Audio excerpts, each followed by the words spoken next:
میرا سوال یہ ہے کہ میرے پاس 2 گاڑیاں ہیں، اس میں 8 لاکھ روپے 45 لاکھ روپے کی گاڑی ہیں، 8 لاکھ میں نے قرض دینا 10 لاکھ، اور میری زکوٰۃ اس پہ واجب ہے یا نہیں؟ ہمارے اسلام بینک کے پاس 2 گاڑیاں ہیں، 45 لاکھ روپے مالیت ہے، لیکن 8 لاکھ روپے قرض بھی ہے ان کے اوپر، تو کیا اب بھی زکوٰۃ دینی ہوگی؟ دیکھیں گاڑیوں پر مطلقاً تو زکوٰۃ نہیں ہے، بلکہ اگر گاڑی مال تجارت ہے کہ اس کو بیچنے کے لیے خریدا ہے، گاڑیوں کا کاروبار ہے یا کاروبار نہیں ہے ویسے سائیڈ بزنس کے طور کے اوپر جو ہے وہ کوئی شخص گاڑیاں جو ہے وہ خرید رہا ہے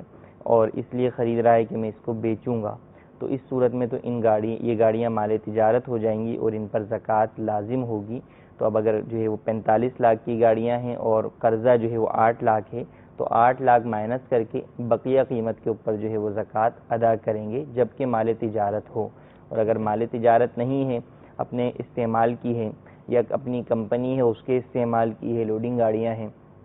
یا یہ کہ ان کو کرائے کے اوپر گاڑیوں کو انہوں نے چلایا ہوا ہے یا کسی کو آگے کرائے پر چلانے کے لیے دیا ہوا ہے، تو اس صورت میں ان گاڑیوں کی مالیت پہ زکوٰۃ نہیں ہوگی۔ ہاں، جن صورتوں کے اندر ان کو آگے کرائے پر دیا ہوا ہے اور ان کا کرایہ آتا ہے، تو اس جو کرایہ آ رہا ہے اگر وہ حاجت اصلیہ میں ان کی خرچ ہو جاتا ہے تو زکوٰۃ نہیں، اور اگر وہ کرایہ بچتا ہے اور نصاب کی مقدار کو خود پہنچتا ہے یا ان کے دوسرے مال سے مل کر پہنچتا ہے تو اس صورت کے اندر زکوٰۃ لازم ہوگی۔